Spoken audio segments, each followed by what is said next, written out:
everybody. Today I would like to introduce Dr. Giovanni Baranella, who joined GOSH quite recently and came all the way from Italy. We all know that our Italian doctors are very, very good when it comes to SMA. So it is my absolute pleasure to have Dr. Baranella talk about diet and SMA in particular, and it's all yours. Thank you, G. I'm trying to share my screen to start the presentation. Can you see it? Yeah.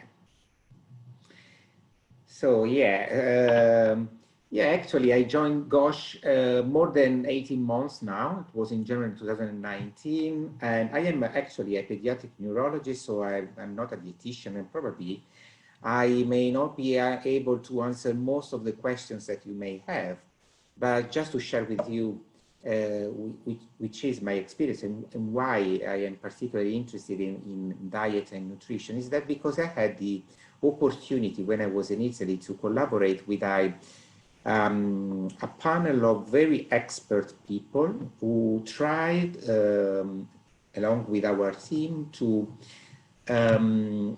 let's say, work on the nutritional management of children with SMA on a more scientific basis. And I will try to share with you today which was my experience, where we are, which are the still unanswered questions to this topic. So you know that you are probably familiar with this picture. We use it to talk about the standard of care. So we know that nutrition is a very, very important part of what we call the multi-management aspects of and multidisciplinary management of SMA. Because of course, children, especially children with a neuromuscular condition, rely strongly on the need of an adequate intake of calories, because this can be particularly beneficial to improve their strength, their abilities, their quality of life, and so on. But we know that also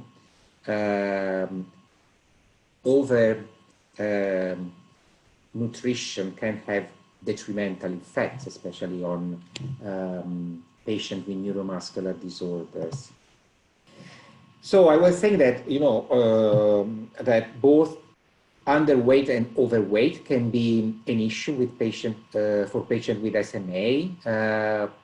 Underweight, I would say that possibly is a major issue and a matter of concern for type 1 SMA. But sometimes also overweight can be an issue for them.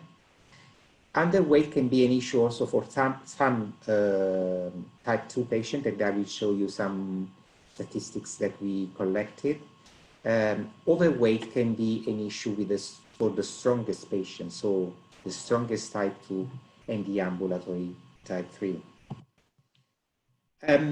These are three key factors that we need to consider when talking about nutritional management. So there can be swallowing difficulties, so what we call dysphagia, and this can limit, of course, the food intake for the patient.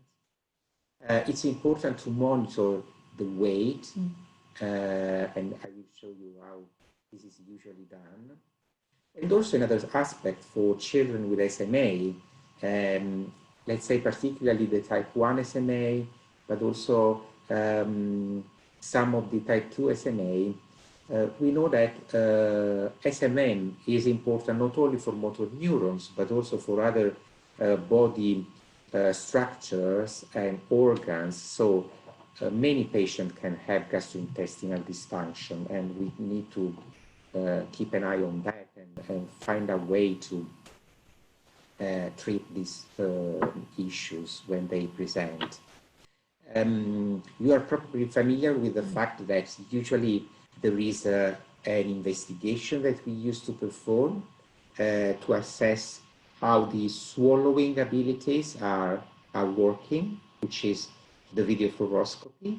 And essentially, it tells us how the food is managed and handled in the mouth and all along the upper part of the gastrointestinal tract. And it's very important to study how strong is the swallowing of that specific child. Because of course, we are very happy when a child is still able to use swallowing abilities and to be fed by mouth. But of course, this kind of feeding should be safe to be done properly. You are probably familiar with this picture. These are the growing charts that we use in clinic that probably your GP or community pediatrician use to monitor the weight of your child. And it's very important to monitor how the weight and height and BMI of your child is going over time. But we have a problem here because basically we still don't have the SMA specific growth charts,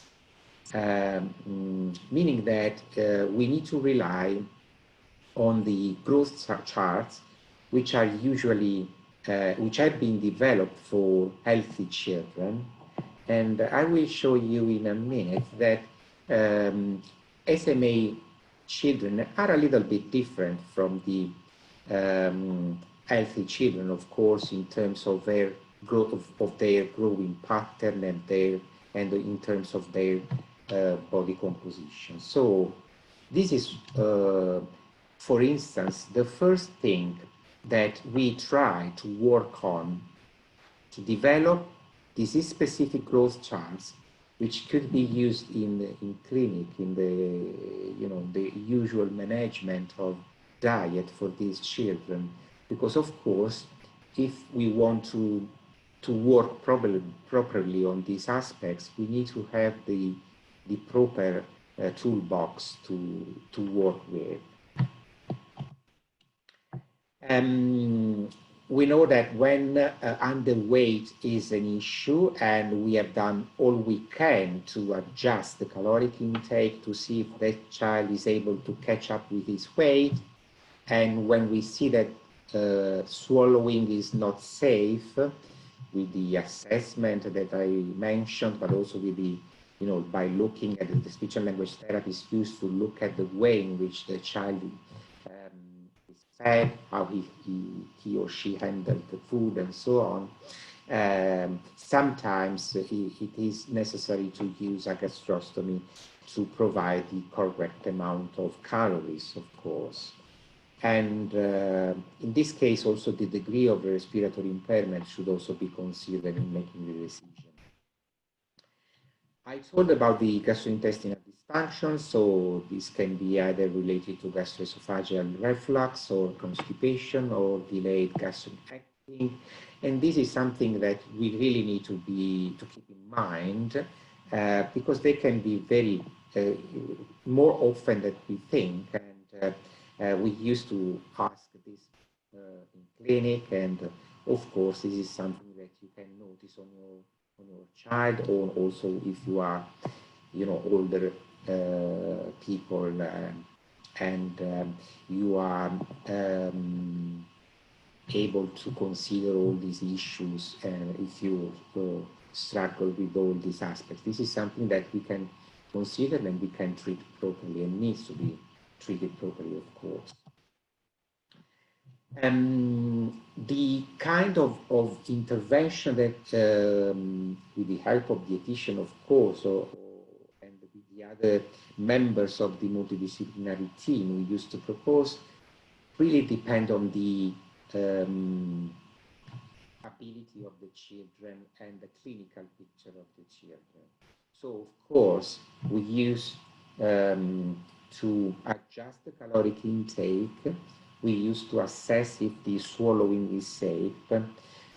Of course, it's important to try to adjust the caloric intake before proposing any more invasive intervention, but sometimes this is required, of course. And you surely know that sometimes there is a transition period in which a nasogastric tube is placed to see if this can be helpful in catching up with the weight and in providing the correct amount of calories to the child or to the person with SMA. Acute care is very, very important because you have probably experienced that fasting, infections, acute diseases can be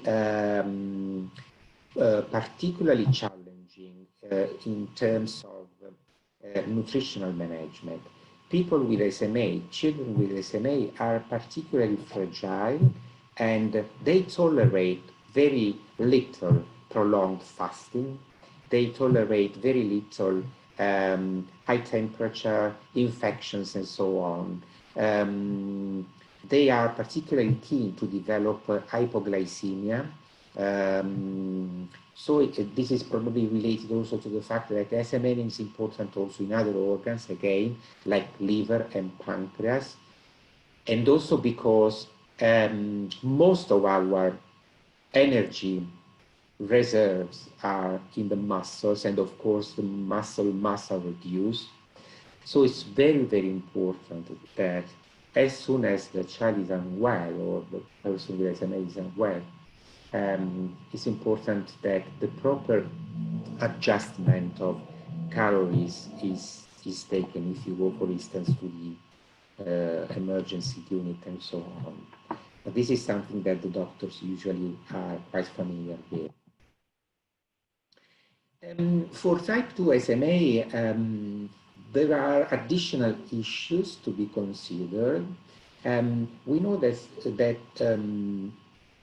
patients can develop with time reduced opening of the mouth, and of course this can be an issue to provide the adequate caloric intake to handle properly with food by mouth. Sitting and posture can affect the way in which people can properly swallow and chew, for instance. And this becomes particularly important, for instance, when patients undergo scoliosis surgery, because, for instance, they rely on specific compensatory movement. You are probably familiar with this. When they swallow or when they chew the food by mouth. And of course, when they get surgery, all these kind of movements can be a little bit reduced or can change. So they need to readjust the way in which they used to handle with the food by mouth. And also, the last point, which is fatigability, is a very, very important, sometimes underestimated issue, which can be very, very often and common in patients with SMA. And again, we know that SMN is important, especially SMN protein is important also for the neuromuscular junction, so the connection between the nerves and the muscles. And when there is a problem there, of course, fatigability becomes a major issue. So this is something that we need to bear in mind. And the new treatment sometimes can have an action on that. For instance, I often hear from the patients who are receiving nusinersen that one of the things that they have noticed is the reduction in the fatigability, the higher endurance that they have in doing things, including when eating. These are the statistics that I was mentioning. So we tried to retrieve some retrospective data that we had on SMA2 patients. And surprisingly, a high proportion of children with type 2 SMA was reporting feeding difficulties very early, since the age of 6 years, honestly. which was a little bit of surprise because, of course, these are children who are quite fit and stay quite well longer, but they sometimes start to say that they have to prolong their time, the time that they spend for the meal or similar aspects, that they struggle to swallow and they need to pace more. So this is something that we need to bear in mind, and also for type 2, and really something that has changed a little bit our way in which we look at these children, also at these young ages. Overweight, I was mentioning, can be a problem for the strongest ones, and of course, we don't want that overweight and obesity can somehow impact on their functioning, because of course, the comparison that we used to say, the example that we used to do is that even if the strength sometimes remains stable, of course, if the mass that I have to move is higher, of course, I will struggle more in doing some movements. So this is very important, you know. And apart from that, there is also the risk of other conditions like metabolic syndrome and so on. So the things that we see with patients or with people who have obesity, of course. These are the unanswered questions which essentially pushed me to interact with the people that I mentioned at the beginning. So some people who can really deal in a scientific way with the nutritional aspects in SMA. Again, we don't have specific growth charts. We don't have what we call predictive formulas. So these are another piece of equipment that we need in our toolbox when we want your dietitian needs to properly manage the nutritional intake of your child. Usually when you go to a dietitian, of course, they can consider the sex, age, the weight, the height of that specific child, and try to make an estimate of the calories that that child requires. But this is based on, again, not on formulas specific for SMA, but on other formulas that usually are used for healthy children. And again, I explained to you that SMA are a little bit different from healthy children, especially in terms of their energy consumption and their body composition. And just to show you what we use to study body composition, you have probably seen this machine, which is called the DEXA. It's very popular to study bone, of course, and most of you probably have done at least once to see what's the health of your bones and which is the degree of the osteoporosis in your bones. But also we can use DEXA for studying body composition. So which is the amount of fat mass and which is the amount of lean mass, meaning which is the amount of muscle that you have. It can be studied at the trunk level, it can be studied in the limbs level, and this is very important, of course.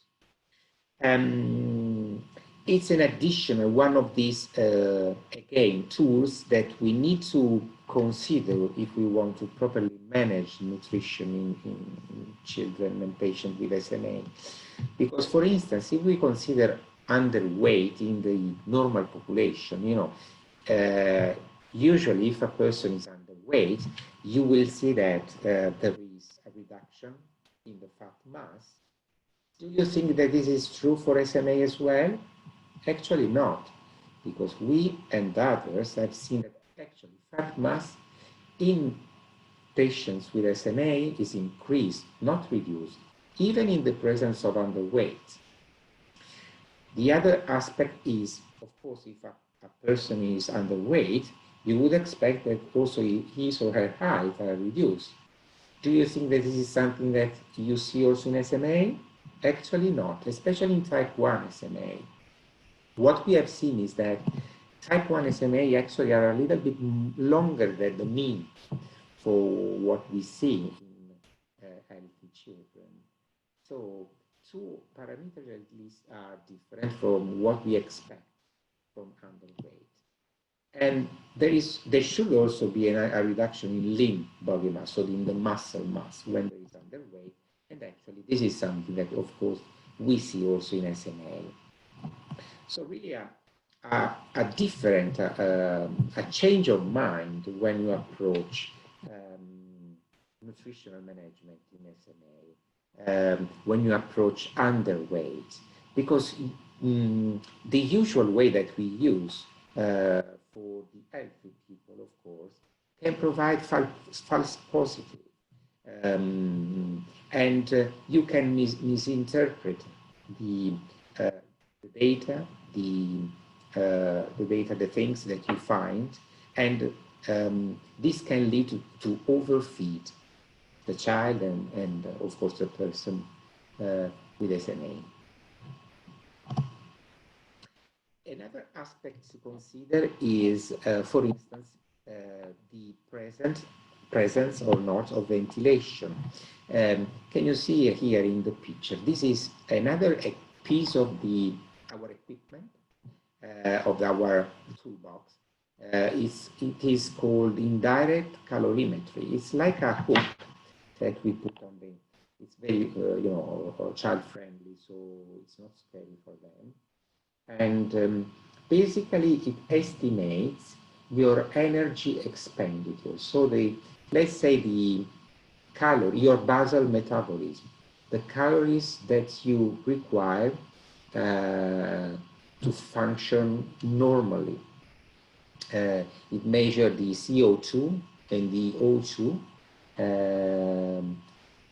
and it provides the estimate of the real calories amount that you require for walking, for breathing, for your heart to beat, for your intestine to work properly. This is the basal metabolism.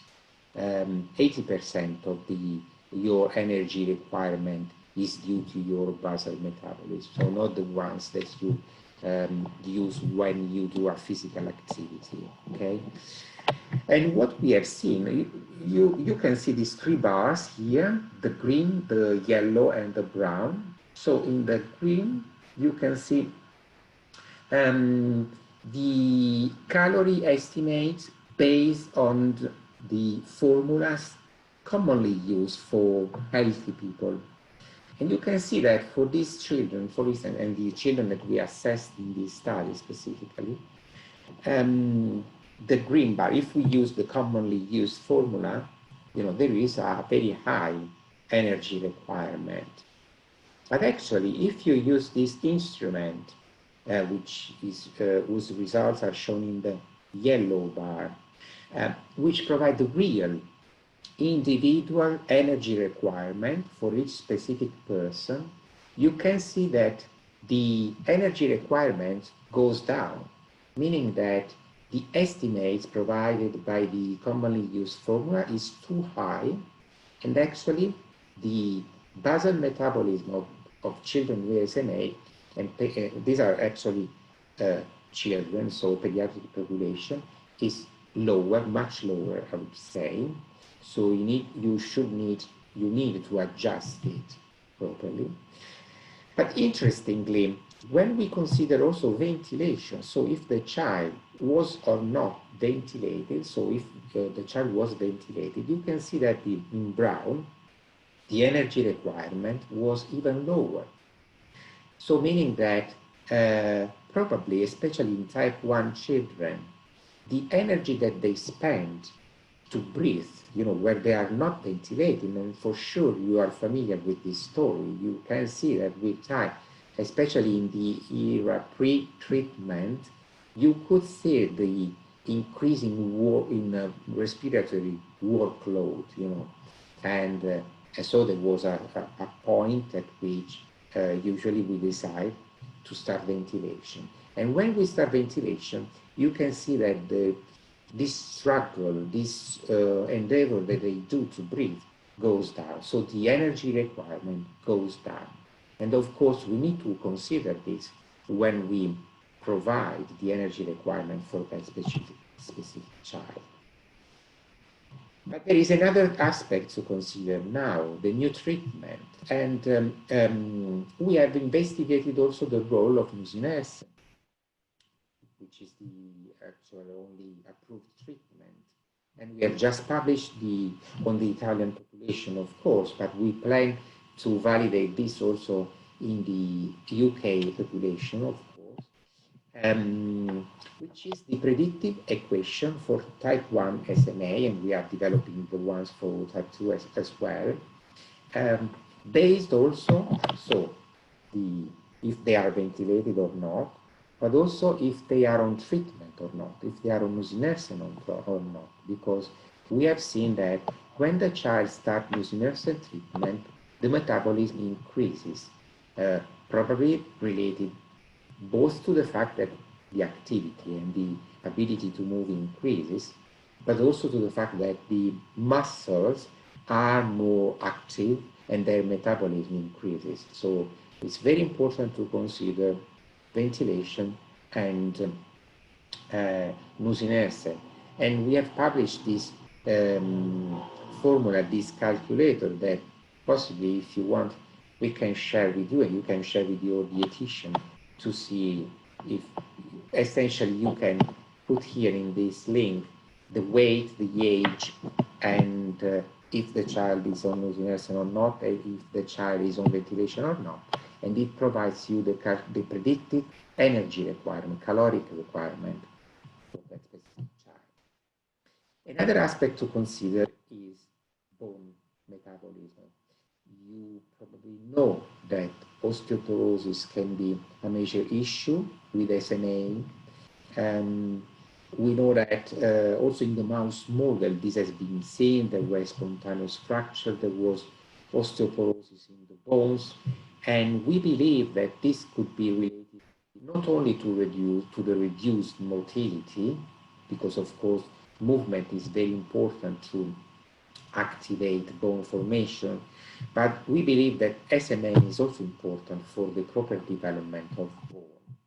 And we have seen that osteoporosis here in the dark gray can increase over time. So when we do the follow-up of the patients, so this is why it's very important to do the regular assessment of the DEXA scan, also to study bone health. And in this picture, you can see what happens normally to bones. So there are some cells called osteoblasts that you can see here in the red here, which are responsible for bone formation. And you can have other cells called osteoclasts, which are responsible for bone disruption. And usually, this system is in a perfect balance, so that bone is formed and then is destroyed, but this system is balanced also thanks to other markers and hormones which play a role in this system. But what we have seen in the SMA is that the disruption is a little bit imbalanced and increased. So it's very important to monitor. Most of you probably are under vitamin D supplement, which is very important, of course, and of course to be sure that the proper amount of calcium is taken by diet. But sometimes we need to use different treatment. So when osteoporosis is particularly severe, and when we see a particular progression of the mineralization of the bones, when we see frequent fractures, there is now increased use of bisphosphonate to prevent or to treat at least the progression of this picture. So this is my last slide. So in summary, nutritional management is very important, as you know, for the well-being of the patient, and to be sure that we maximize the abilities that they can have now that we also have the new treatments.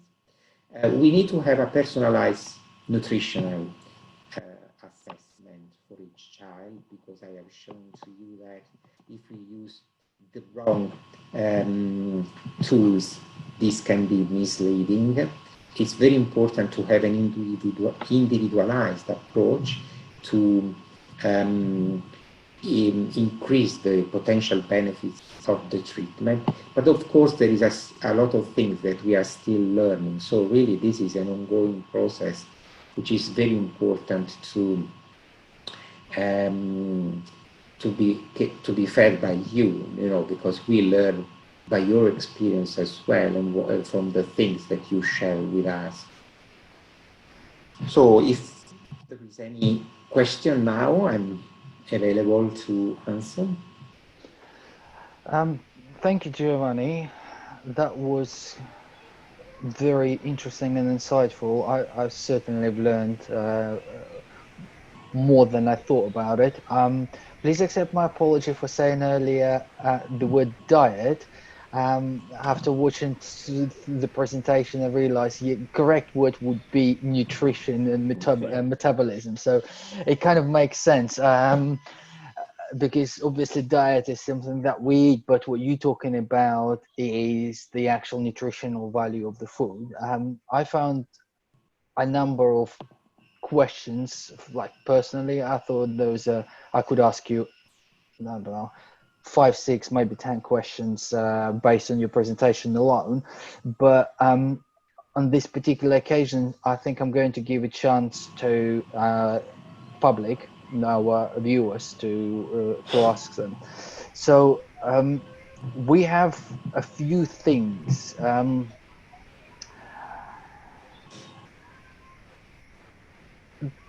Somebody, I don't know if it's exactly nutrition or diet question, but somebody said that dairy is a mucus producer, which is an issue with SMA. Is following a dairy-free diet preferable? And what's your opinion on amino acid diet as well? So once we kind of, it's probably one of those unanswered questions just yet. Yeah. But, what's your thoughts? I on purpose didn't mention the amino acid diet, because I know that this is a burning topic, and I know that you had a specific webinar on that a few days ago. So what can I say? Again, I'm not a dietitian, I'm a pediatric neurologist, and I want to have really a scientific approach to things. I'm really open to, again, to collect experience, to listen from families, from you. This is something that we have started at GOSH with some of you, with some families, because you know what? There is published literature, and there is ongoing debate saying that there is no evidence, of course, about the benefits of amino acid diet, of the benefits of dairy-free diet, and so on. But as clinicians, of course, we need to bear in mind that probably families are following that the same, and we cannot avoid that. And the best way probably is to work together to see what can be beneficial, or in which terms these approaches can be beneficial. And so if the question is, and we are trying to do that, we are trying to understand where can we have some benefits for our kids, and which approaches can be more beneficial. If the question is, can these approaches increase strength? increase motility, increase survival, increase maintenance of ability. Probably I can answer today based on what we have seen, because there are a few reports published now. The answer probably is no. But if the question is, again, based on what we see in the published evidence, in the published literature, and also thinking of the way in which these approaches work.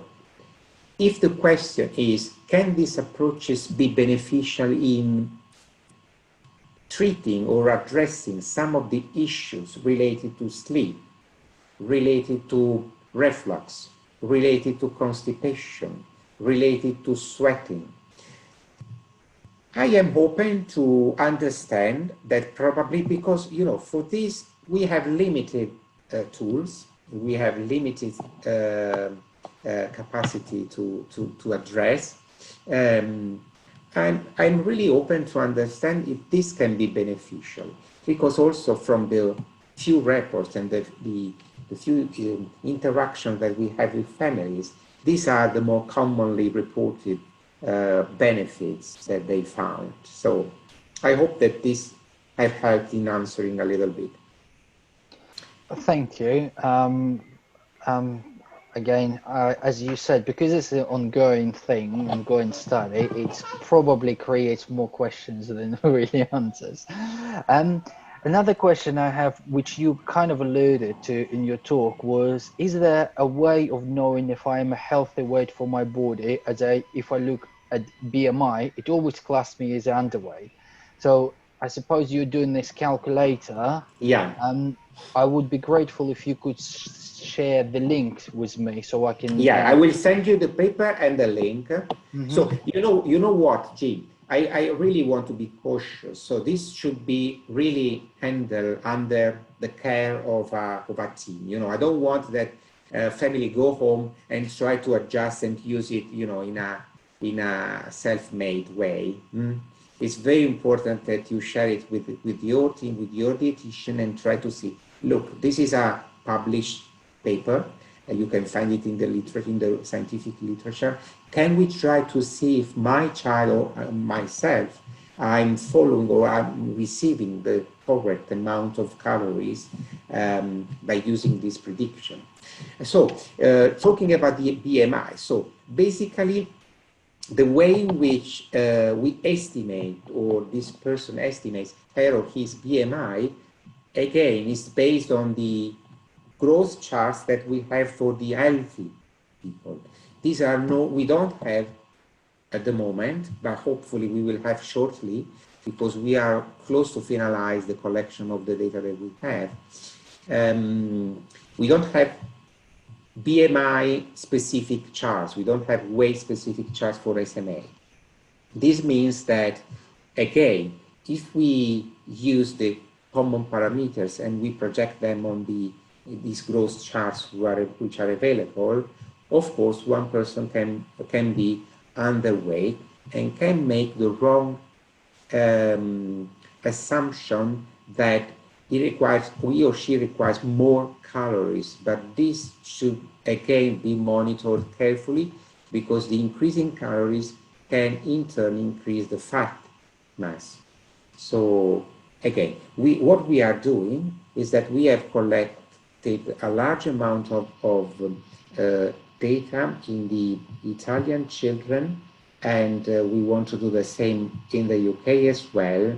And we would like to build up the growth charts for the SMA specifically, and overlap those charts to the available charts for the healthy children to see how much they differentiate, in the trends, so that everybody can see, look, this is my predicted BMI according to the charts available for the healthy people, but actually this is the BMI if I project it on the growth charts for SMA.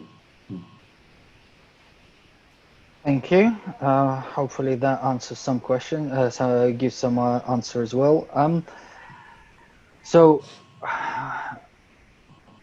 I guess there's a couple things. Oh, they keep coming. One of them is whenever I eat, afterwards I feel breathless, tired, sometimes too warm. Is that normal in SMA? I presume, again, this is relates to the fatigue Yeah, and chewing, so you've alluded to that as well. But an interesting one, I'm overweight. How can I lose weight without being able to exercise? yeah. This is a difficult question to answer. So I think probably I wouldn't require the support also from our physiotherapist to answer. So I think that, for instance, hydrotherapy can be beneficial in doing some activity. So there is a way in which probably everybody can adapt the level in which they can make some exercise, because of course exercise can increase metabolism, so can burn calories. The other thing is, again, to try to make a proper and individualized assessment. Probably body composition, the assessment by the DEXA scan could be beneficial. The indirect calorimetry can be beneficial because it can estimate exactly how many calories that person will require. And based on that, your dietitian can adjust your caloric intake. Yeah, I think that's actually quite important, and also that with that bearing that in mind, not just the calories, but also how important it is to have a regular lab checks for the vitamins and minerals. If you it's not just the calorie intake. I mean, you can eat as much Burger King or McDonald's as you want, but the nutritional value of it is kind of shrinking to nothingness. So I guess if there is a chance to have your bloods done, it's probably also quite important on a regular basis. Yeah, even Okay. if somebody has a quite varied diet, we don't expect usually any reduction in the important macronutrients. But of Mm. course, if somebody is not following the proper varied diet and only eats the same thing, or Burger King every day, or just follow, for instance, we have seen some patients or some children who are following some specific I don't want to blame any approach, neither vegan or veggie or any, but we need to be really balanced. It's very important, especially with kids, that the proper amount of macronutrients, like Hmm. iron, vitamins, everything, minerals, is providing with the diet. And there is now like this trend or this fashion of following some specific or very very strict approaches, which are not always so beneficial for our kids. Okay, thank you. Right. I think time is up. I would thank you ever so much for joining us once again for this webinar, for this session. It was absolute pleasure. There's a lot of information, and I think a lot of people who are watching now and watching later will find this very useful and give them an idea, at least to sort of go and talk to their neuromuscular and teams or GPs or whoever, the doctors. So thank you once again. Before we go, I'd like to say that our next webinar is on Sunday, and we will have GBL wheelchair service, wheelchairs, talking about sitting in a lightweight manual wheelchair. So hopefully this will be useful for, again, for many of the people who are watching here. From me and from all people who are watching, Giovanni, thank you once again. It Thank was you. a pleasure. And I've got some more questions a little bit more direct. So maybe next time when we see each other at Gosh, we'll have a nice catch up about this. Great. All right, brilliant. Thank you, Thank you Jim. so much. Thank Okay, you. see you later. Bye.